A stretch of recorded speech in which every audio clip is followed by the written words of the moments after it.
Get on the ground, now! Drop whatever's in your hands! Officer, this is my backyard. You crossed the locked gate. You are trespassing. We're in hot pursuit. You fit the description. Hot pursuit means you were chasing someone. You're not out of breath. I'm asserting my Fourth Amendment rights. Last warning. On the ground or you're going to jail. The screaming wasn't coming from a television set or a movie theater. It was coming from the edge of a manicured rose garden in a quiet, affluent suburb of Atlanta. And the man being screamed at wasn't a suspect fleeing a crime scene. He was standing next to his Weber grill, holding a pair of stainless steel tongs, preparing to flip 3 ribeye steaks. Before we get into the details of this infuriating violation of civil liberties, I need you to understand something about the sanctity of a man's home. The law calls it curtilage, the area immediately surrounding a dwelling that counts as part of the home itself for legal privacy protections. But for Marcus Thorne, it wasn't just a legal term. It was his sanctuary. It was the piece of American soil he had defended for 30 years in uniform, and the place where he intended to enjoy his retirement in peace. Marcus Thorne was 58 years old, a retired Marine colonel, and currently a senior consultant for a major defense logistics firm. He was 6'2", with the posture of a man who had spent decades leading battalions. He was wearing a polo shirt tucked into khaki shorts and deck shoes. He was the picture of a law-abiding citizen enjoying a Saturday afternoon. The intruder disturbing this peace was Officer Kyle Branning. Branning was 29 years old, with 3 years on the force and a reputation in the precinct for being proactive, a code word often used for officers who viewed the Constitution as a suggestion rather than a rule book. Branning had not knocked on the front door. He had not rung the doorbell. He had unlatched the side gate, ignored the clearly posted "No Trespassing" sign, and walked directly into the backyard with his hand resting on his service weapon. Marcus didn't flinch. He didn't drop the tongs. He didn't raise his hands in surrender. He simply turned his head, looked at the young officer with a gaze that had withered junior lieutenants for decades, and spoke in a voice that was calm, deep, and utterly devoid of fear. "Officer, you are trespassing on private property," Marcus said. "You have crossed a closed gate into the curtilage of my home. You need to turn around and leave immediately." Branning wasn't used to this reaction. He was used to fear. He was used to people scrambling to comply, desperate to prove their innocence. He wasn't used to a black man in a backyard looking at him like he was a nuisance rather than an authority figure.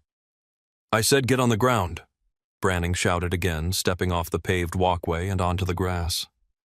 "We have a report of a suspect fleeing through backyards in this neighborhood. You fit the description." "What description?" Marcus asked, his voice steady. "A black man in a backyard. I live here. This is my house, and you have not articulated an emergency that justifies a warrantless entry." "I don't need a warrant if I'm in hot pursuit," Branning retorted, closing the distance. He was now within 10 feet of Marcus. "Hot pursuit requires a continuous chase of a specific suspect." Marcus corrected him, reciting the legal standard as if he were reading from a textbook. "If you were in hot pursuit, you would be running, not walking. You would be winded. You are clearly conducting a canvas search without probable cause. Now, for the last time, get off my lawn." Branning's face flushed red. The command presence he had been taught to project was bouncing harmlessly off Marcus Thorne's chest. The officer felt his authority slipping away, and instead of de-escalating, instead of realizing he might have made a mistake, he decided to force the issue. He unsnapped the retention strap on his holster. "Sir, you are obstructing an investigation. If you don't lower those tongs and get on the ground, I will arrest you for obstruction."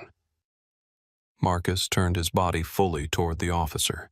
He placed the tongs slowly on the side table of the grill. He held his hands out to his sides, palms open, empty. "My hands are empty, officer," Marcus said loud enough for the neighbors to hear. "I am not resisting. I am not obstructing. I am asserting my Fourth Amendment rights. You are making a decision right now that is going to cost this city a great deal of money. Are you sure you want to proceed?" The silence that followed Marcus's question was heavy, broken only by the distant hum of a lawnmower and the sizzling of the steaks on the grill behind him. Officer Branning hesitated for a fraction of a second. In that brief moment, he could have salvaged his career. He could have looked at the well-maintained house, the expensive grill, the calm demeanor of the man standing before him, and realized that this was not a fleeing felon. But Branning was driven by an ego that couldn't handle being corrected, especially not by a black man old enough to be his father. The dynamic had shifted from a police investigation to a contest of wills. "I'm not playing games with you," Branning sneered, taking another step forward. "We have a report of a burglary suspect, black male, blue shirt. You're wearing a blue shirt." "I'm wearing a navy blue Ralph Lauren polo," Marcus replied, his voice dropping an octave, becoming even more authoritative. "And I'm standing next to a grill in my own backyard. Did the report say the suspect stopped to cook lunch?" By now, the commotion had drawn attention. Over the privacy fence to the left, a neighbor, Mrs. Gable, a woman in her early 60s, peered over. She held her gardening shears in one hand and her smartphone in the other. She hit record. "Officer," Mrs. Gable called out, "that is Colonel Thorne. He's lived here for 12 years. "What in the world are you doing?" Branning glanced at the neighbor, startled. "Ma'am, step back. This is an active police scene." "It's a backyard barbecue, you idiot," Mrs. Gable muttered, but she kept the camera steady. Marcus didn't look away from Branning. "You have a witness now, officer. You have no warrant. You have no consent to be here. You have no exigent circumstances. If you take one step closer to me or my home, you are violating clearly established federal law, United States versus Santana, Florida versus Jardines. Do you know those cases, officer? Because I do." Branning's hand twitched near his taser. He was losing control of the situation, and his training, or perhaps his lack of proper temperament, told him that the only way to regain control was through physical dominance. "I'm going to check that shed," Branning announced, pointing his free hand toward the detached structure in the corner of the yard. "And I'm going to check that garage." "You will do no such thing," Marcus said. "I am explicitly denying you consent to search my property. If you enter those structures, you are breaking the law." "I don't need your consent." Branning lied, or perhaps he truly believed his own fabrication. "I'm clearing the area for officer safety." "Officer safety does not trump the Constitution," Marcus said. "You cannot create the emergency that justifies the intrusion. You came in here. You created the confrontation. You are the aggressor." Branning had heard enough. He felt small and he hated it. He lunged forward not to arrest Marcus yet, but to bypass him. He wanted to prove that he could go where he wanted, that his badge gave him the master key to every lock in the city. He shouldered past Marcus, his tactical vest scraping against Marcus's arm. Marcus didn't push back. He didn't flinch. He took a single step to the side to maintain his balance, then turned to face the neighbor's camera. "Mrs. Gable, please note the time," Marcus said clearly. "It is 2:14 p.m. Officer, what is your badge number?" He looked at the silver medal on Branning's chest. "Officer Branning badge 492 has just physically assaulted a homeowner to conduct an illegal search of a private residence. I have offered no resistance. I have made no threats." Branning was marching toward the garden shed, now his boots stomping through Mrs. Thorne's prize-winning petunias. He reached the shed door, which was secured with a simple latch. He didn't check to see if it was locked. He kicked the door near the handle. The wood splintered. The door swung open, banging against the side of the shed. Branning drew his taser and shined the laser pointer into the dark interior of the shed, screaming, "Police, come out!" There was nothing inside but a riding lawnmower, bags of mulch, and a set of golf clubs. Marcus watched the destruction of his property with a cold, simmering rage. He wasn't worried about the door. He could fix the door. He was worried about the fact that a man with a gun and a God complex was tearing through his life without a shred of legal justification. and he knew with the certainty of a man who had seen combat that this wasn't over. Branning wasn't going to find a suspect, which meant Branning was going to need a scapegoat. Officer Branning emerged from the shed, frustration evident in his body language. The shed was empty. There was no burglar. There was no suspect hiding behind the lawnmower. The adrenaline that had propelled him through the gate was beginning to sour into anxiety, but he pushed it down. He couldn't be wrong. Not with the neighbor filming, not with the homeowner watching him like a disappointed drill sergeant. He turned his attention to the detached garage. It was a large two-car structure with a side door. "Open the garage," Branning commanded, walking back toward Marcus. "I will not," Marcus replied. "I do not consent to this search." "I can kick that door in too," Branning threatened, wiping sweat from his forehead. The afternoon sun was beating down, and the heat was rising in more ways than one. "And you will add destruction of property to your list of felonies," Marcus said. "That is a custom mahogany door. It costs more than your annual salary." Branning didn't kick the door. Instead, he tried the handle. It was unlocked. He threw the door open and stormed inside. The garage was pristine. The floors were epoxy-coated. Along the walls, tools were hung with surgical precision. In the center of the bay sat a 1969 Chevrolet Camaro, fully restored, gleaming in midnight blue. It was Marcus's pride and joy, a project he had spent 5 years completing. Branning moved through the garage, overturning a stack of plastic bins near the wall. He looked under the car. He opened a storage locker and slammed it shut. He was desperate to find something, anything that would justify his presence. A stolen bicycle, a pile of electronics, a bag of drugs. There was nothing, just the immaculate possessions of a successful, organized man. Outside, the audience was growing. Another neighbor, Mr. Henderson, had come out to his back porch. He was a retired attorney. "Officer," Henderson shouted from 2 yards away, "you are way out of bounds. That is a warrantless search of a curtilage structure. You need to exit that garage immediately." Branning came out of the garage looking like a cornered animal. He had found nothing. He had destroyed a shed door. He had 2 witnesses recording him and shouting legal precedents. And standing in the middle of the yard, calm as a statue, was Marcus Thorne. Branning marched up to Marcus. He was breathing hard. He needed to regain control. He needed to win. "You're under arrest," Branning spat out. Marcus raised an eyebrow. "For what crime?" "Obstruction of justice," Branning said, grabbing his handcuffs. "And disorderly conduct." "Asserting my rights is not obstruction," Marcus said, his voice level. "And I have been the only orderly person here. You are arresting me because your ego is bruised and you didn't find the imaginary suspect you were looking for." "Turn around," Branning shouted, grabbing Marcus by the shoulder and spinning him around. Marcus didn't fight. He knew that any physical resistance, even a tensed muscle, would be used to justify a beatdown. He allowed himself to be turned. He brought his hands together behind his back. The back door of the main house opened. Dr. Elena Thorne stepped out. She was 55 years old, a pediatrician wearing scrubs and holding a glass of iced tea. She saw her husband of 30 years being handcuffed by a sweating, frantic police officer. She didn't drop the tea. She didn't scream. She set the glass down on the patio table, pulled her phone from her pocket, and walked toward them. "Officer," she said, her voice cutting through the air like a scalpel. "I am Dr. Elena Thorne. I am recording this. You are arresting my husband, Colonel Marcus Thorne. You have exactly 5 seconds to tell me why before I call the chief of police, who happens to be a patient of mine."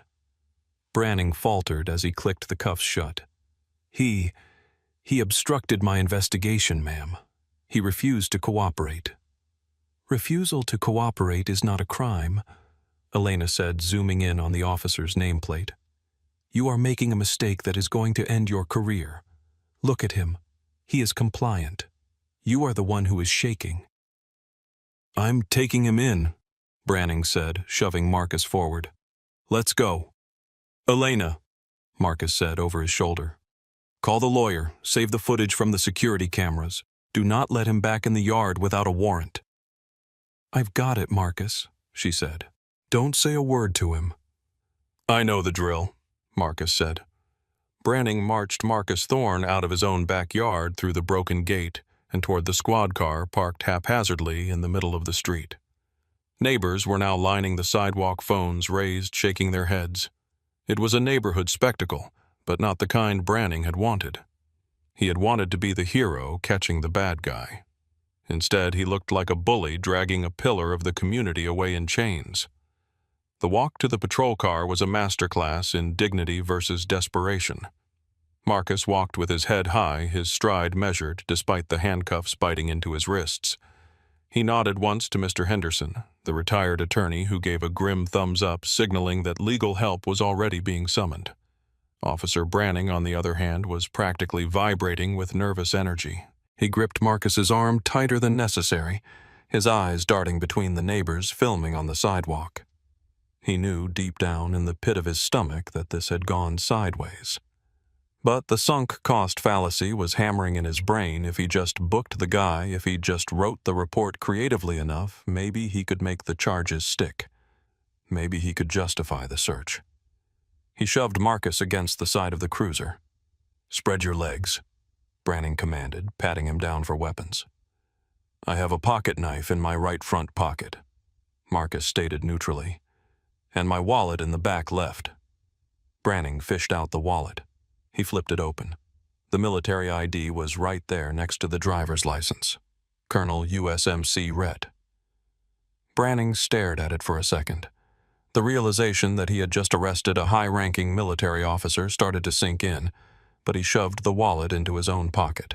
Get in, Branning said, opening the back door and guiding Marcus's head down. The interior of the patrol car smelled of stale sweat and industrial disinfectant. The hard plastic seat was uncomfortable, designed to be inhospitable. Marcus slid in and sat upright. He didn't lean back. He didn't slump. He waited. Branning got into the driver's seat. He didn't start the car immediately. He sat there gripping the steering wheel, looking at himself in the rearview mirror. He needed to compose his narrative. He picked up the radio. Dispatch 4 Lincoln 20, 1 in custody, transporting to Central. Copy 4 Lincoln 20. What are the charges? The dispatcher asked. Branning hesitated. Obstruction, resisting, disorderly. Copy. Branning started the engine and pulled away from the curb. The drive to the station was agonizingly quiet. Usually arrestees bargained. They begged. They threatened. They yelled. Marcus Thorne did none of that. He sat in perfect silence. He stared at the back of Branning's head, his expression unreadable in the rearview mirror. You shouldn't have interfered, Branning said after 5 minutes, unable to handle the silence. If you just let me look in the shed, none of this would have happened. Marcus said nothing. I'm just doing my job. Branning continued, his voice rising slightly. We have reports of break-ins. I can't just let people hide suspects. Marcus remained silent. He knew his rights. He knew that anything he said would be twisted in the police report. Officer attempted to engage suspect in conversation. Suspect was belligerent. Silence was the only weapon he needed right now. You think because you were in the military you're special? Branning asked, glancing back. Laws apply to everyone. Marcus closed his eyes for a moment, took a deep breath, and reopened them. He focused on a spot on the partition. He was meditating on the Fourth Amendment. He was composing the opening statement of his lawsuit in his head. They arrived at the precinct. Branning drove into the sally port, the heavy garage door rattling shut behind them. He pulled Marcus out of the car and walked him to the booking area. This was where the power dynamic shifted permanently. The desk sergeant was Sergeant Miller, a 50-year-old black man who had been on the force for 25 years. He was reviewing paperwork when Branning walked in with Marcus. Miller looked up. His eyes went wide. He stood up slowly. Colonel Thorne. Miller asked, his voice confused. Marcus looked at the sergeant. "Hello, Sergeant Miller. How is your son doing at West Point?" He's doing great, sir. Made the dean's list," Miller stammered. He looked at the handcuffs on Marcus's wrists. He looked at Officer Branning. "Branning, why is Colonel Thorne in cuffs?" He obstructed my investigation," Branning said. "Refused to let me search his property. Caused a scene." Sergeant Miller walked around the desk.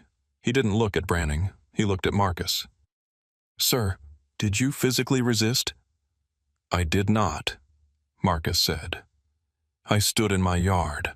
Officer Branning entered through a closed gate without a warrant, searched my shed and garage against my will, and arrested me when I asked for his badge number." Miller turned his gaze to Branning. It was a look of pure disappointment and impending doom.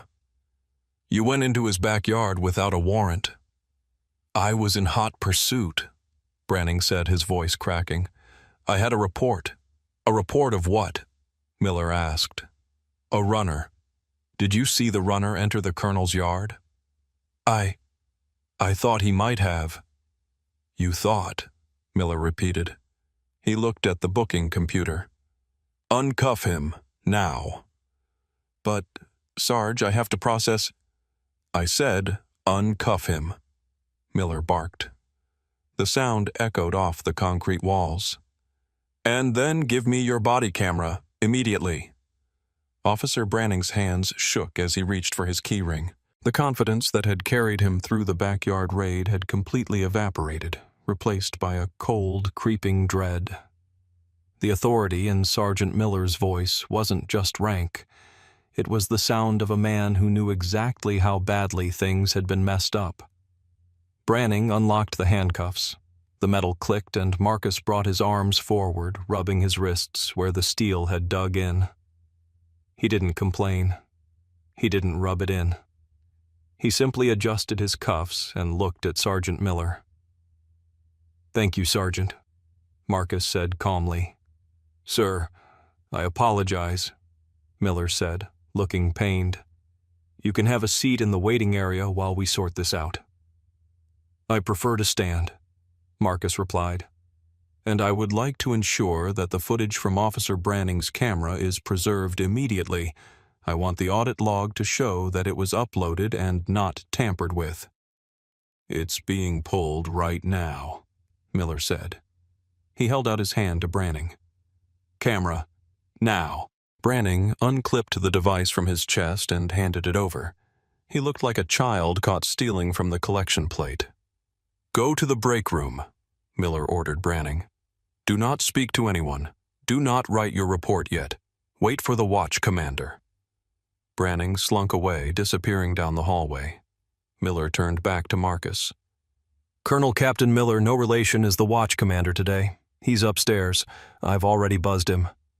"I know Jim," Marcus said. "We served on the Veterans Outreach Committee together." Of course they did. Branning hadn't just arrested a homeowner, he had arrested a fixture of the local civic infrastructure.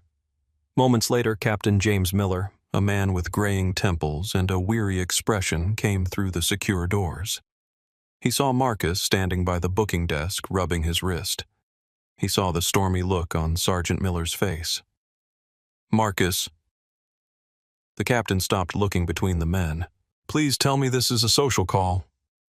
"I wish it were Jim," Marcus said. "Your Officer Branning entered my property without a warrant, damaged my shed, searched my garage, and arrested me for asserting my Fourth Amendment rights. My wife has the entire incident on video, as do two of my neighbors." The captain closed his eyes and pinched the bridge of his nose. He let out a long, slow exhale. Okay. Sergeant, bring up the footage. We're going to watch this right now. Marcus, come into my office." They moved into the glass-walled office adjacent to the booking area. The captain sat at his desk. Marcus sat opposite him. Sergeant Miller connected the body camera to the dock and pulled up the file on the large monitor on the wall. The video began. The quality was crisp, 1080p high definition. The audio kicked in. Get on the ground. Do it now. The captain watched. He saw the pristine lawn. He saw Marcus standing by the grill. He heard the clear, articulate refusal of consent. He saw the no trespassing sign as Branning pushed past the gate. When Branning shouted, "I don't need a warrant if I'm in hot pursuit," the captain winced. "He's walking," the captain muttered to himself. "He's not even out of breath. There's no pursuit." The video continued. The kick to the shed door. The search of the garage. The captain's face grew darker with every second. He saw the arrogance, the escalation, the complete disregard for policy and law. Then came the arrest. "You're under arrest. For what crime obstruction?" The captain hit the space bar, pausing the video on the image of Marcus being spun around. He swiveled his chair to face Marcus. "Marcus, I don't know what to say. This is indefensible." "I know," Marcus said. "That's why I'm filing a federal lawsuit on Monday morning. I'm telling you this now, Jim, because I respect you, but this officer is a danger to this community. If he did this to me, someone who knows the law, someone with resources, what is he doing to the kids in the South District? What is he doing to people who don't know the word curtilage?" The captain nodded slowly. "You're right. You're absolutely right." "I want the booking record expunged," Marcus said. "I want my belt and shoelaces back, and I want to go home to my wife." "Consider it done," the captain said. "We're releasing you immediately, detention only, no charges filed. And I want copies of all reports and this video," Marcus added, "by tomorrow. You'll have to go through FOIA for the video officially, but I'll make sure the request is expedited, top of the pile." Marcus stood up. "Officer Branning needs to be off the street, Jim." "He's done for the day," the captain said grimly. "And Internal Affairs will be opening a file before the sun goes down." Marcus walked out of the office. He didn't smile. He didn't feel triumphant. He felt tired. He had spent his life defending the country, only to have to defend his own backyard from the people sworn to protect it. He collected his personal effects from the sergeant, his wallet, his keys, his pocket knife. He signed the release form. "Uber is outside," Marcus said, checking his phone. "We can drive you home, sir," Sergeant Miller offered. Marcus looked at the police cruisers parked outside. "No, thank you, Sergeant. I think I've had enough of police cars for one day." While Marcus was in the Uber heading back to his interrupted barbecue, the atmosphere inside the precinct turned radioactive. Captain Miller walked out of his office and went straight to the break room. Officer Branning was sitting at a table staring at a vending machine. He stood up when the captain entered. "Sit down," Miller said. His voice was dangerously quiet. Branning sat. "I just watched the video," Miller said.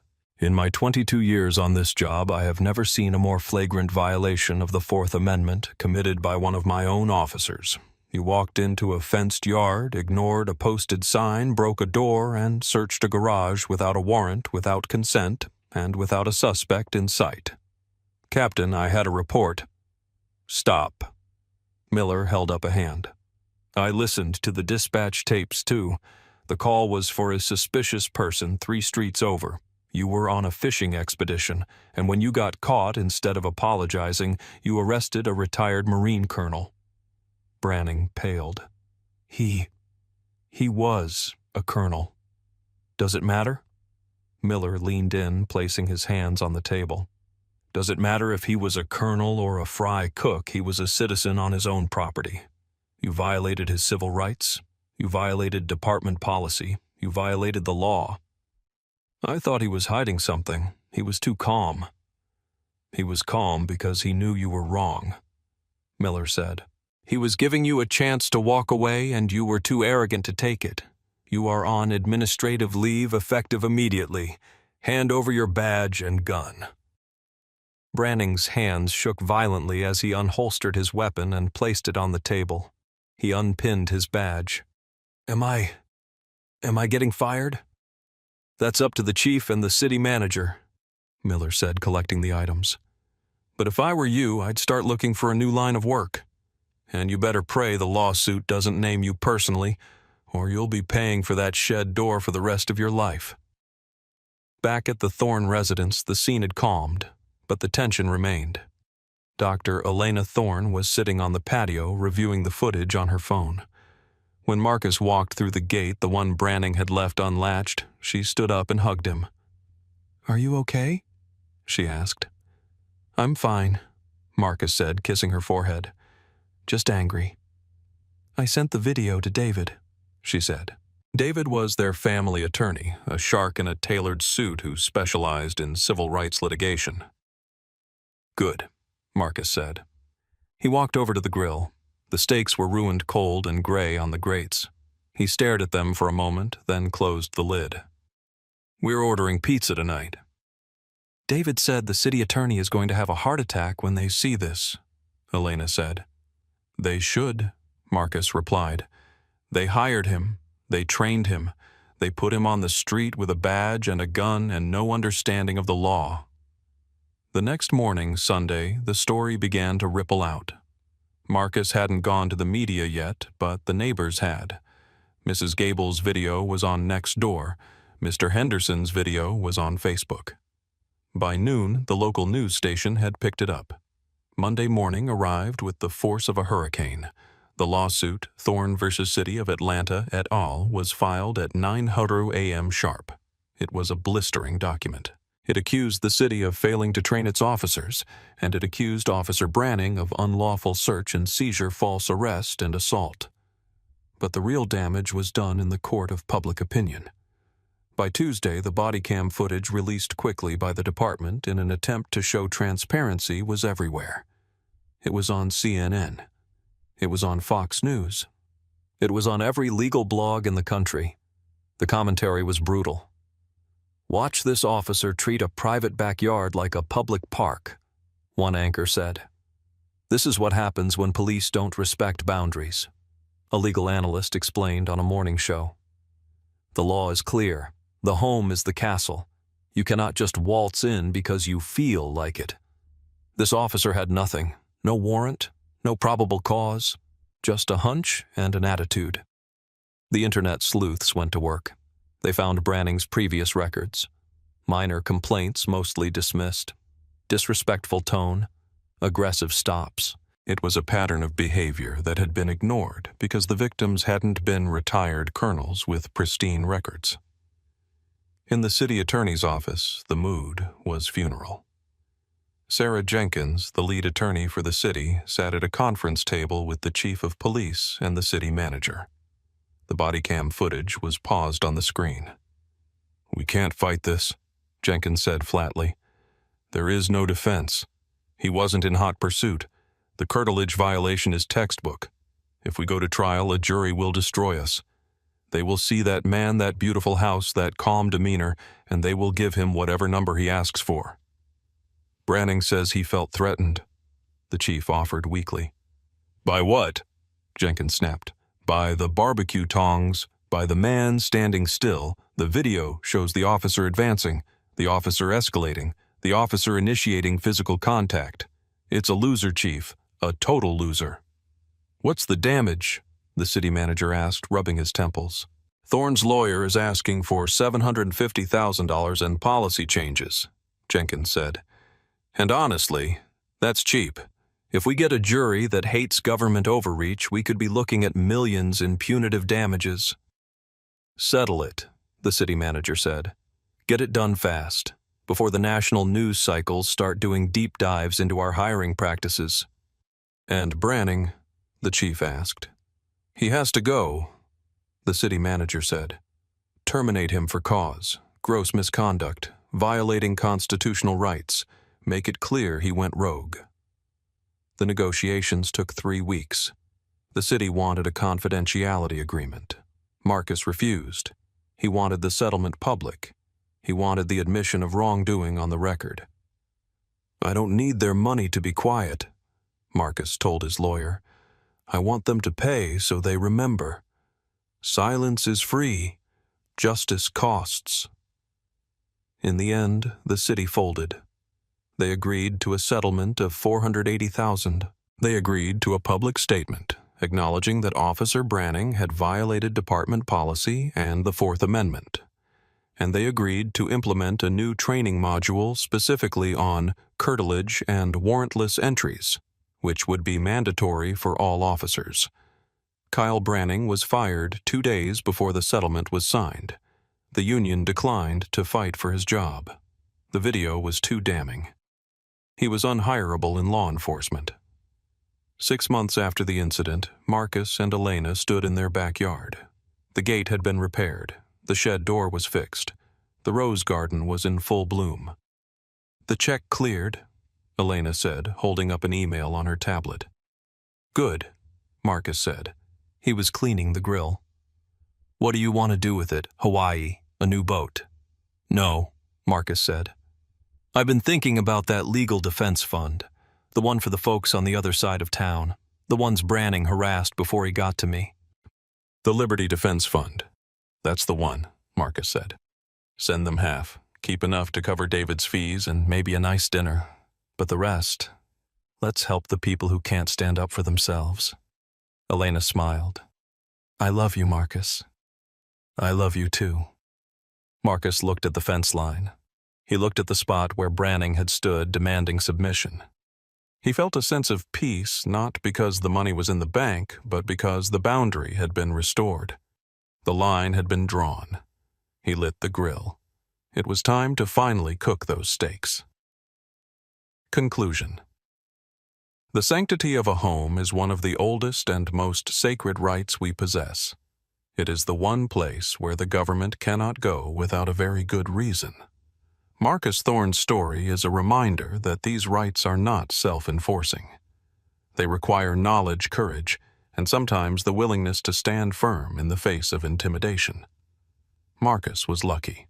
He had the training to remain calm, the resources to fight back, and the witnesses to prove his innocence.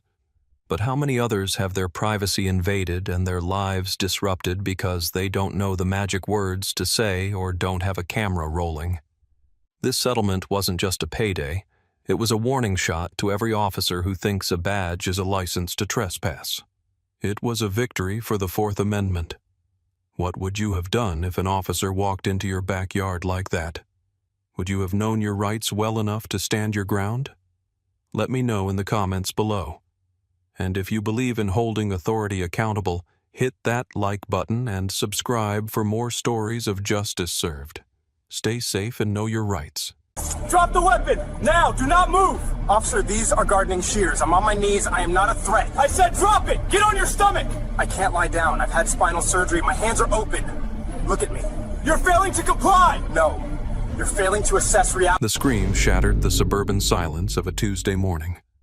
It didn't come from a criminal, but from a uniformed police officer standing on a manicured lawn, knees bent, service weapon unholstered and leveled at the chest of a man on the ground. But the man on the ground wasn't a threat. He wasn't running. He wasn't fighting. He was 72-year-old Marcus Thorne, and he was on his knees in the dirt holding a pair of Felco pruning shears. "Officer," Marcus said, his voice possessing a deep, gravelly timbre that had once silenced crowded courtrooms. "I am pruning my roses. These are gardening shears. I am not standing up until my knees allow me to do so safely." "I said drop the weapon," Officer Kyle Braden shouted again. Braden was 29 years old, a transfer from a rougher precinct, and he was currently operating on a surge of adrenaline that was entirely manufactured by his own bias. He saw a black man in dirty work clothes kneeling in the yard of a $3 million estate holding a sharp object. He didn't see the gray hair. He didn't see the arthritis. He didn't see the high-quality mulch bags stacked neatly by the driveway. "I am placing the shears on the ground." Marcus articulated slowly, his movements deliberate. He set the red-handled tool on the grass and raised his hands, palms open. "My hands are empty. I am rising now. Do not shoot me. Stay on the ground. Get on your stomach." Braden advanced, closing the distance to 10 feet. "Hands behind your head. Interlace your fingers. young man," Marcus said, remaining on his knees but keeping his posture upright, his back stiff with a dignity that seemed to confuse the officer. "I am unable to lie on my stomach due to a spinal fusion surgery I underwent 3 years ago. I am sitting back on my heels. My hands are visible. You are making a profound error in judgment." "You are failing to comply," Braden yelled, his voice cracking slightly. "I'm not going to ask you again." "And I am telling you," Marcus replied, his tone shifting from explanatory to judicial, "that I am the homeowner. I am unarmed, and you are escalating a non-existent situation on private property without a warrant or probable cause. Look at me, officer. Look at what I am doing. Does this look like a burglary to you? We got a call about a vagrant with a knife." Braden snapped, though his eyes flicked momentarily to the immaculate rose bushes, the expensive stone facade of the house, and the silver Cadillac in the driveway. "You fit the description. Black male, weapon in hand." "I am wearing a sun hat and gardening gloves," Marcus said, peeling off the leather glove on his left hand to reveal a gold wedding band and a watch that cost more than the officer's annual salary.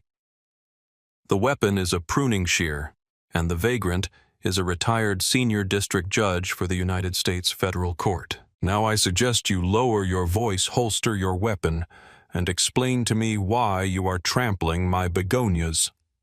The mention of the title federal judge should have been a bucket of ice water on Officer Braden's hot temper.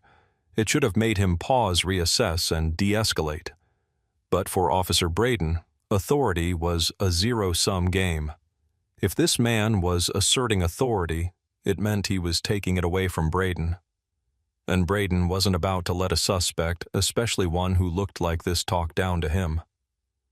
"I don't care who you claim to be," Braden sneered, stepping closer, the taser now drawn in his left hand while he reholstered his firearm. "You don't have ID on you, do you? My identification is inside my home. I can walk to the door and retrieve it." "No, you're not going anywhere near that house. For all I know, you've got accomplices in there. You are being detained for trespassing and disorderly conduct." "Disorderly conduct," Marcus repeated, a dry, mirthless chuckle escaping his lips. "I am kneeling in a flower bed. The only disorder here, officer, is your breathing rate and your inability to assess context." "That's it," Braden growled. He rushed forward, grabbing the 72-year-old man by the shoulder and jerking him forward. Marcus winced as pain shot through his rotator cuff, but he didn't pull away. He knew better. He knew that any movement, any flinch would be documented in the police report as assault on an officer. Before we continue with this harrowing encounter, I need you to pause and ask yourself a question. If this was your grandfather, a man who spent his life serving the law, being treated like a criminal in his own front yard, how would you react? Drop a comment below and tell me if you think police training in this country needs a complete overhaul. And if you believe in justice, hit that subscribe button because we are going to see this through to the end. To understand the gravity of the mistake Officer Braden was making, you have to understand the man he was manhandling. Marcus Thorne was not just a retired judge. He was a legal institution. For 30 years, he had sat on the federal bench presiding over some of the most complex organized crime and government corruption cases in the state's history. He was known as the Hammer, not because he was cruel, but because he was unyielding. He demanded absolute adherence to the Constitution. He had once held a district attorney in contempt of court for 5 minutes of lateness. He was a man of precision, order, and absolute integrity. Since retiring 4 years ago, Marcus had turned that same obsessive precision toward his garden. His estate in the Silver Creek neighborhood was his sanctuary. It was a community of sprawling lawns, high hedges, and quiet streets. It was also a neighborhood that was 95% white. Marcus and his wife Sarah had lived there for 20 years, but Sarah had passed away the previous winter. Since then, Marcus spent his days with his roses. They were his meditation. That morning, he had been out since 8:00 a.m. He was wearing an old stained pair of khaki work pants and a wide-brimmed straw hat. To the untrained eye, or perhaps the prejudiced eye, he didn't look like the owner of the estate. He looked like the help. The chain of events began with a phone call from 3 houses down. Mrs. Gable, a nervous woman in her late 60s who spent her days watching cable news and peering through her blinds, had seen Marcus. She didn't recognize him. In 20 years, she had never bothered to introduce herself to the Thorns. She saw a black man kneeling in the dirt holding something shiny, and her mind immediately jumped to the worst possible conclusion. 911, what is your emergency? Yes, I need police immediately. There's a suspicious man in the yard of the Thorn residence. I think the Thorns are away on vacation. I haven't seen them. And this man, he's digging. He has a knife. A big knife. Is he threatening anyone, ma'am? He's looking at the house. He looks like he's trying to find a way in. He's wandering around the bushes. Please hurry, he looks dangerous. That was the information Officer Kyle Braden received. Suspicious male, possible burglary in progress, subject armed with a knife. Braden was already in a foul mood. He was behind on his quota for the month, and he had been reprimanded the week before for attitude issues with a civilian. He felt the department was going soft. He believed in aggressive policing. When he pulled up to the curb and saw Marcus, he didn't see a senior citizen pruning roses. He saw a suspect. He saw an opportunity to make a felony arrest. Braden's patrol car was parked at a sharp angle blocking the driveway. He had exited the vehicle with his mind already made up. The visual cues that contradicted the dispatch call the lack of urgency in Marcus's movements. The expensive gardening tools, the open garage door revealing a pristine Lexus parked next to the Cadillac were ignored. Confirmation bias is a powerful drug, and Braden was high on it. Marcus, for his part, had heard the car pull up. He had turned expecting perhaps a delivery driver or a neighbor finally coming to say hello. Instead, he found himself staring down the barrel of a Glock 17. Now, with Braden gripping his shoulder, Marcus felt the cold reality of the situation. He wasn't Judge Thorne right now. He was just a body. A black body in a space that an armed agent of the state decided he didn't occupy. Officer. Marcus set his voice steady despite the pain in his shoulder. I am going to ask you to remove your hand from my person. I have not committed a crime. You have not articulated a reasonable suspicion that a crime is afoot, which is the standard required for a Terry stop. You are currently engaging in an unlawful battery. Stop with the lawyer speak, Braden shouted, twisting Marcus's arm behind his back. Stand up. Now. I am trying. Marcus grunted, struggling to get his feet under him while being off-balanced by the officer. If you let me stand. Stop resisting. I am not resisting. I am 72 years old and I have bad knees. Let me stand up. Braden hauled him up roughly. Marcus stumbled his gardening boots, scuffing on the driveway pavement. He was standing now face to face with the officer. Braden was shorter than Marcus, who stood a towering 6'3" even with his stoop. The height difference seemed to annoy Braden even more. Turn around, Braden commanded. No, Marcus said. He turned to face Braden directly. I am not turning around. I am not being handcuffed. I am standing on my own property. I have offered to show you identification. My wallet is on the workbench in the garage 10 feet away. We can walk there together. I decide where we go. Braden set his hand, moving to his handcuffs. And right now, you're going into cuffs for officer safety. Officer safety? Marcus looked at the young man with a gaze that had made hardened racketeers weep. I am an elderly widower, with a pair of shears on the ground 6 feet away. I am not a threat to your safety. I am a threat to your career, young man. And I advise you to think very carefully about your next action. The air was thick with tension.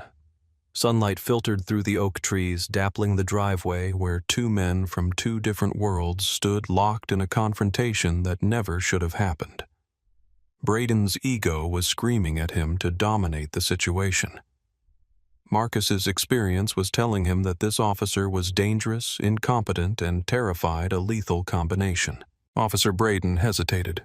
For a split second, the unwavering confidence in the older man's voice penetrated the fog of his adrenaline. Most people, when confronted by police, were nervous, apologetic, or visibly angry. This man was none of those things. He was disappointed.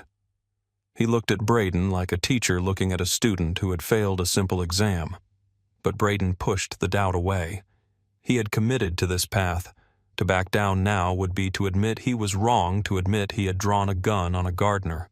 His pride wouldn't allow it.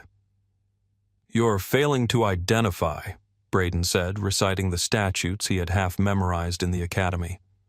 "In this state, if you are detained, you are required to provide identification." "That is incorrect," Marcus corrected him instantly. "You are referring to stop and identify statutes. However, under Hebel v. 6th Judicial District Court of Nevada, a suspect is only required to identify themselves if the officer has reasonable suspicion that the person has committed, is committing, or is about to commit a crime. Gardening is not a crime.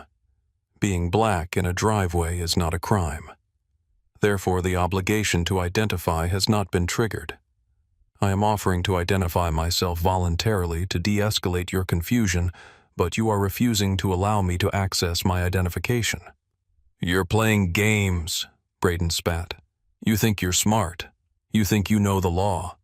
I don't think I know the law, officer. I wrote the opinion on United States v. Callaway regarding Fourth Amendment seizure in curtilage areas, which is exactly where we are standing. This driveway is the curtilage of my home. It enjoys the same protections as the home itself." Braden blinked. He didn't know what curtilage meant. He didn't know United States v. Callaway. He just knew he was losing control of the interaction. "You're detained," Braden repeated like a mantra. "I'm investigating a burglary." "You have no evidence of a burglary. You have a phone call from a nosy neighbor. That is hearsay. It does not constitute probable cause. Look at the windows. Are they broken? Look at the door. Is it forced? Look at me. Do I possess burglary tools? No. I possess pruning shears. The shears are a deadly weapon. So is your flashlight. So is my fountain pen. Context, officer. Context is what separates law enforcement from tyranny." "Sir, put your hands behind your back," Braden yelled, deciding he was done talking. He grabbed Marcus's left wrist and wrenched it backward. "I am not consenting to this search or seizure," Marcus declared loudly, his voice projecting toward the street where a few cars had slowed down to watch. "I am complying only under duress and threat of violence. I am Marcus Thorne, and I live at 412 Oak Lane." "Stop shouting." Braden jammed his knee into the back of Marcus's leg to force him off balance. Marcus gasped as his arthritic knee buckled, but he caught himself on the hood of his own Cadillac. "You are making a mistake that will follow you for the rest of your life," Marcus said, his voice low and dangerous. "I gave you a chance, officer. I gave you 3 chances to walk to the garage, to verify my residency, to behave like a peace officer. You have chosen to behave like a thug. You're under arrest." Braden panted, struggling to get the second cuff on Marcus's stiff right arm. "For what charge?" "Resisting arrest, obstruction of justice, disorderly conduct." You cannot arrest someone for resisting arrest if there was no underlying arrestable offense to begin with, Marcus cited almost reflexively. Resistance requires a lawful duty to submit. There was no lawful duty here because your detainment was unconstitutional from the moment you stepped onto my property without a warrant. The cuffs clicked shut. The metal bit into Marcus's wrists. The sensation was cold and final. He had sentenced hundreds of men to wear these cuffs. He knew the sound well. He never imagined he would feel them while standing next to his prize-winning peace roses. "You have the right to remain silent," Braden began to recite, pulling Marcus away from the car. "I am fully aware of my rights under Miranda," Marcus interrupted. I am also aware that you have not searched me incident to arrest, which is procedure. You have not checked the tightness of these cuffs, which is procedure. And you have not turned on your body camera audio, have you? Braden froze. His hand went to his chest. The light was red. It was recording, but he hadn't announced it. Everything you have done is recorded, Marcus said. Every illegal command, every misstatement of the law, every violation of my civil rights. I hope your union representative is excellent, officer, because you are going to need more than a lawyer. You are going to need a miracle. Braden shoved him toward the patrol car. Get in. Marcus didn't struggle. He walked with his head high. He saw Mrs. Gable peeking through her blinds 3 houses down. He saw a young woman jogging on the other side of the street who had stopped and was filming with her phone. He nodded to her. Good, he thought. The more eyes, the better. Braden opened the back door of the cruiser. It smelled of stale sweat and disinfectant. Watch your head, Braden said, mocking a courtesy he hadn't shown minutes ago. I will, Marcus said. I would hate to damage the city's property. After all, as a taxpayer, I own this car too. He slid into the hard plastic seat. The door slammed shut, sealing him in. The silence inside the cage was absolute. Marcus closed his eyes, took a deep breath, and began to organize his legal brief in his mind. He wasn't afraid. He was furious. And his fury was a cold, precise instrument that was about to dissect the San Diego Police Department. The ride to the precinct was short, less than 15 minutes, but to Officer Braden it felt like an eternity. He kept glancing in the rearview mirror. His prisoner wasn't kicking the doors. He wasn't screaming profanities. He wasn't begging to be let go. Marcus Thorne sat perfectly still, staring out the window at the passing suburbs, looking like a man being chauffeured to a board meeting rather than hauled to jail. Braden turned on the radio to drown out the silence, but the static just made his nerves fray. He was starting to get a sinking feeling in his gut. The confidence of the arrest was fading, replaced by a nagging voice asking, "What if he is who he says he is?" "Hey," Braden said, looking in the mirror. "You really a judge?" Marcus didn't turn his head. He continued looking out the window. "I have invoked my right to remain silent, officer. Unless you are ready to unarrest me and drive me back to my rose garden, I have nothing to say to you." Braden scoffed, trying to regain his bravado. "Yeah, well, we'll see what the computer says." They arrived at the North District Station. It was a utilitarian brick building that Marcus knew well. He had signed warrants for officers from this very station.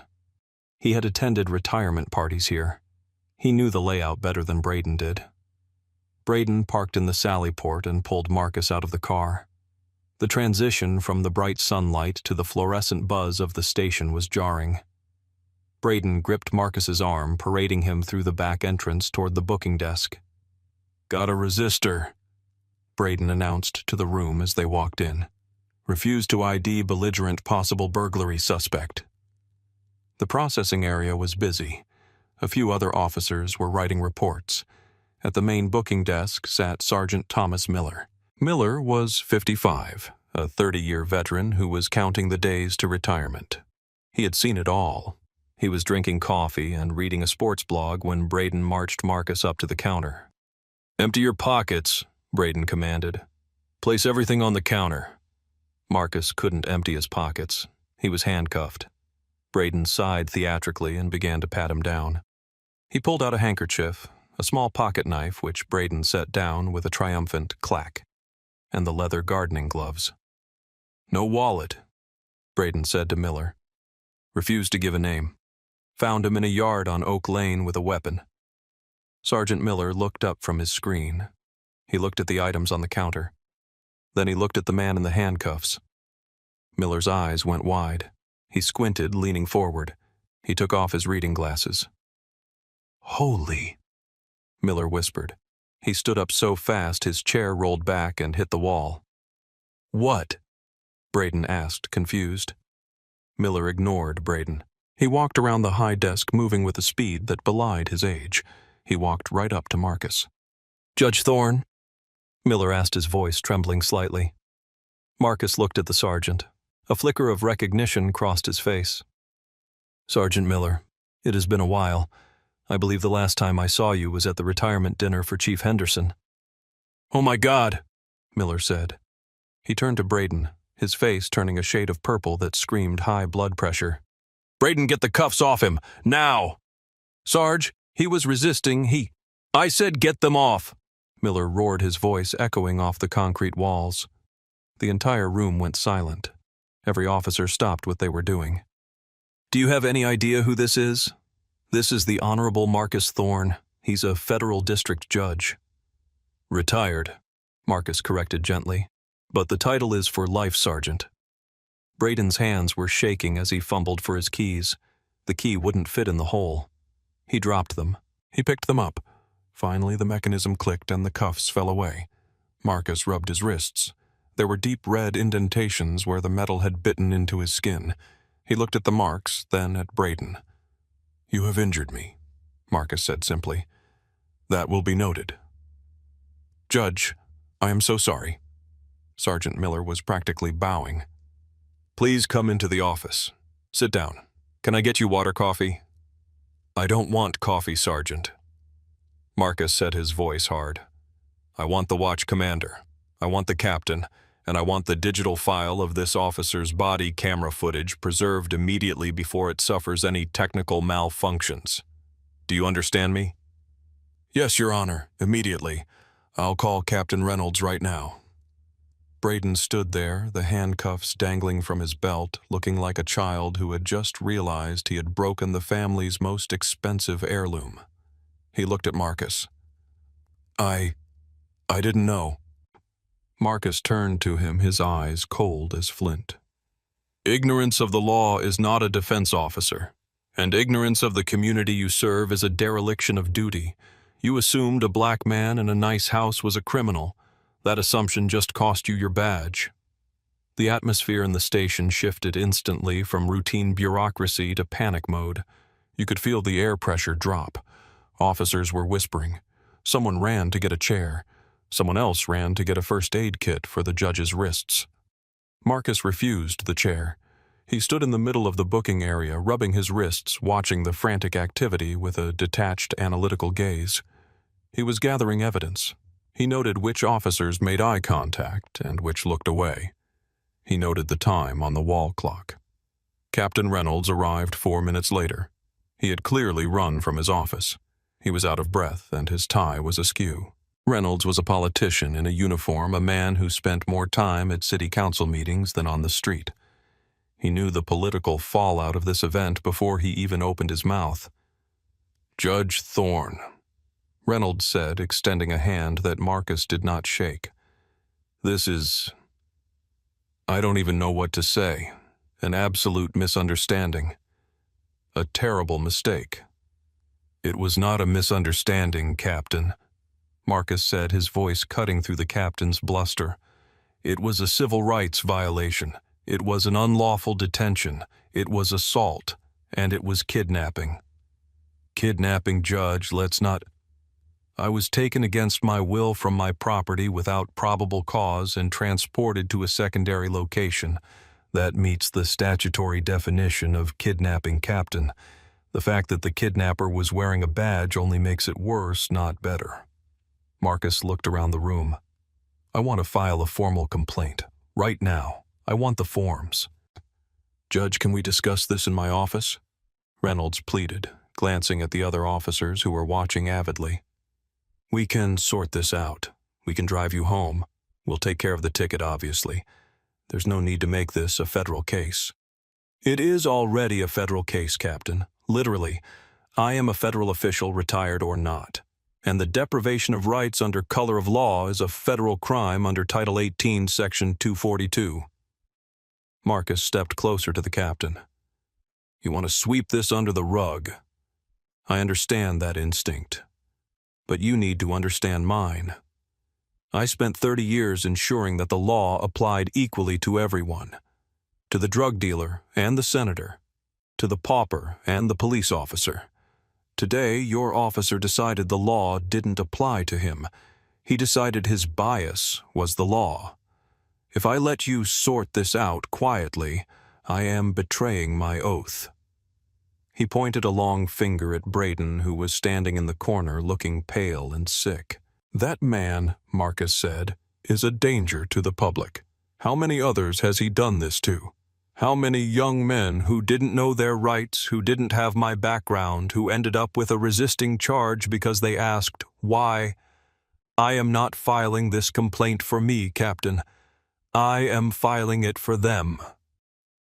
The captain's shoulders slumped. He knew he was beaten.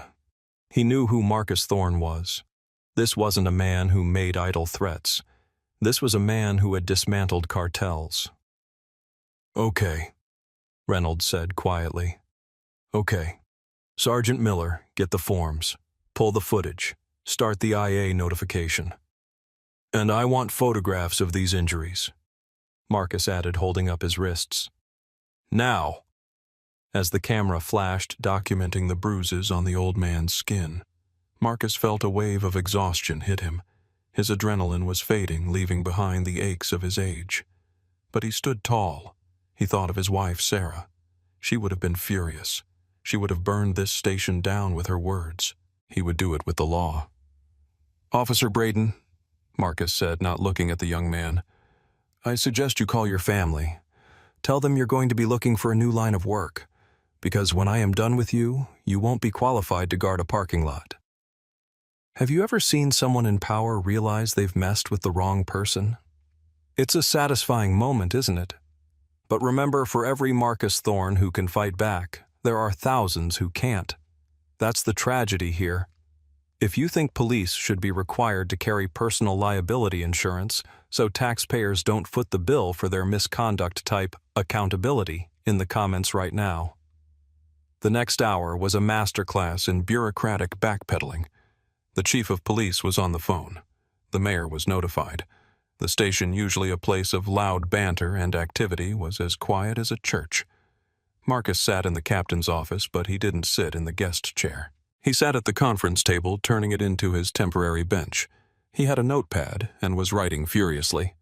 "Judge," Captain Reynolds said, entering with a bottle of water, "Chief Callahan wants to speak with you." "Tell him I am busy," Marcus said without looking up. "I am drafting my statement of facts while my memory is fresh. I will speak to him when I have filed my affidavit." "Judge, please. The chief wants to apologize personally." "Apologies are for accidents, Captain. This was not an accident. This was a choice." Marcus put the pen down. "I want to know Officer Braden's disciplinary history. Now.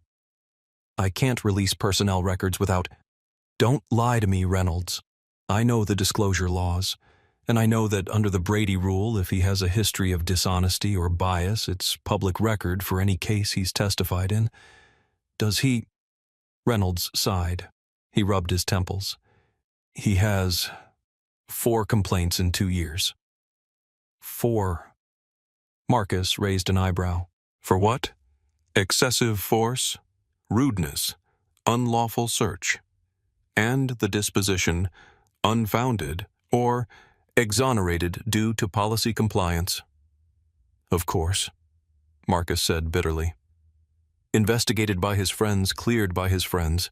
This is exactly why I am not letting this go. You have a predator with a badge and you have been protecting him." Marcus stood up. "I am leaving now. I will be calling an Uber. Do not offer me a ride. I do not feel safe in your vehicles." "Judge, that's not necessary. We can—" "I said no." Marcus walked out of the office. He walked past the booking desk. Sergeant Miller stood up out of respect. Marcus nodded to him. "Sergeant, you are a good man. You should have taught your rookie better." "I know, Judge. I'm sorry." As Marcus walked out the front doors into the afternoon sun, the media was already arriving. The girl who had been jogging, the one who filmed the arrest, had posted the video. It had been online for 2 hours. It already had 50,000 views. A reporter with a microphone ran up to him. "Judge Thorne, Judge Thorne, Is it true you were arrested for gardening? Marcus stopped. He looked at the camera. He adjusted his straw hat, which Sergeant Miller had retrieved for him. I was not arrested for gardening, Marcus said, his voice projecting clearly. I was arrested for existing while black in a neighborhood that Officer Braden felt I did not belong in. I was arrested because our police force has replaced protect and serve with dominate and control. And yes, I intend to sue, not for the money, but to ensure that Officer Braden serves as an example to every other officer who thinks the Constitution is optional. He got into the waiting Uber. The car pulled away, leaving the scrambling reporters and the terrified police command staff in his wake. The lawsuit, Thorne v. City of San Diego et al., was filed 48 hours later. It was not a standard template lawsuit.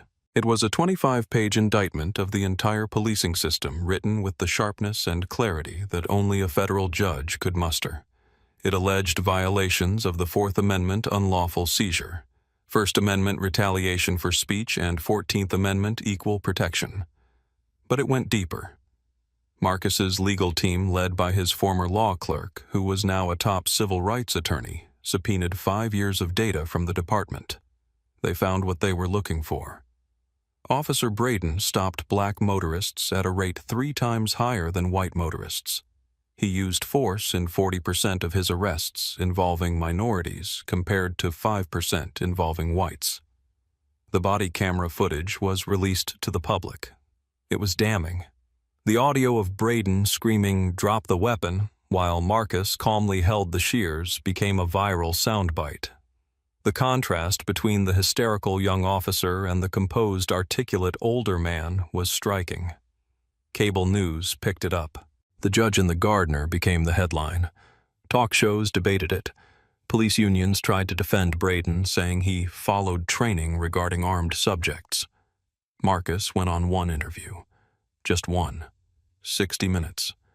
Judge Thorne, the interviewer asked. Some say the officer was just scared. He saw a weapon. He made a split-second decision. Fear, Marcus replied, leaning forward in his chair, is not an excuse for incompetence. If a surgeon is scared during surgery and cuts the wrong artery, they are liable. If a pilot is scared of a storm and crashes the plane, they are liable. Only in policing do we accept "I was scared" as a license to violate the Constitution. If you are too frightened to distinguish between a 70-year-old gardener and a violent threat, you do not have the temperament to carry a gun. The interview was the final nail in the coffin. The public outcry was deafening. The city manager told the police chief to settle the case immediately or find a new job. Internal Affairs, under pressure from the DOJ, who had opened a probe based on Marcus's complaint, finally did a real investigation. They found that Braden had lied on his report. He had claimed Marcus lunged at him. The video showed Marcus was on his knees. He claimed Marcus refused to identify. The audio proved Marcus offered to get his ID multiple times. Lying on a report is a Brady violation. It's a career ender. 6 weeks after the incident, Officer Kyle Braden was fired. Not suspended. Fired. The union didn't even fight it. The evidence was too overwhelming. The settlement was finalized 3 months later. The city agreed to pay Marcus Thorne $2.5 million. It was one of the largest individual settlements for a non-injury, unlawful arrest in the state's history. But Marcus didn't keep a dime. On a Tuesday morning, exactly 6 months after his arrest, Marcus stood at a podium in front of the city hall. He looked older. The stress of the fight had taken a toll, but his eyes were bright. I am donating the entirety of this settlement, Marcus announced to the crowd. It will fund the Thorne Legal Defense Initiative, a nonprofit dedicated to providing top-tier legal representation to elderly and low-income citizens who have been victims of police misconduct. Because justice should not depend on whether you know the case law. It should not depend on whether you are a retired judge. It is a right, not a privilege. He stepped down from the podium to thunderous applause, but he didn't stay for the reception. He got into his car and drove home. Back at 412 Oak Lane, the garden was in bloom. The peace roses which he had been pruning that fateful morning were now fully open, their petals a blend of soft yellow and pink. Marcus changed into his gardening clothes. He put on his straw hat. He walked out to the driveway. He stood in the exact spot where he had been handcuffed. He looked at the ground. The physical scars on his wrists had faded to thin white lines, but the memory was still there. He looked down the street. Mrs. Gable was in her window. She saw him. She waved tentatively, looking embarrassed. Marcus didn't wave back. He simply nodded a slow, solemn acknowledgement of her presence, and then turned his back. He knelt down in the dirt. He picked up his shears. The sun was warm on his back. The smell of mulch and blooming flowers filled the air. It was quiet. Marcus Thorne was not just a survivor of the system. He was a corrector of it. He had used his power, his privilege, and his pain to force a change. He knew Braden was gone. He knew the department was implementing new implicit bias training. He knew the world was slightly incrementally better. But as he clipped a dead leaf from the rose bush, he sighed. He knew that for every victory like his, there were 1,000 silent defeats. He clipped another leaf. Snip. Snip. The work wasn't done. The garden always needed tending, just like the law, just like the country. He worked until the sun went down, a free man in his own home, watching the shadows lengthen over the land he had fought so hard to keep. This story serves as a chilling reminder that titles, suits, and accomplishments are no shield against prejudice. Judge Thorne had the knowledge and resources to fight back, but what about the millions who don't? What about the people who are intimidated into silence? Justice isn't just about punishing the bad guys. It's about protecting the innocent. It took a federal judge to prove that a black man gardening isn't a crime. That shouldn't be the standard. Thank you for reading this story. It's a heavy one, but it's necessary. If this story moved you, please share it. Let's keep the conversation going. Do you think the settlement was enough? What would you have done in Judge Thorne's shoes? Let me know in the comments below, and don't forget to subscribe for more stories that challenge the way we see the world.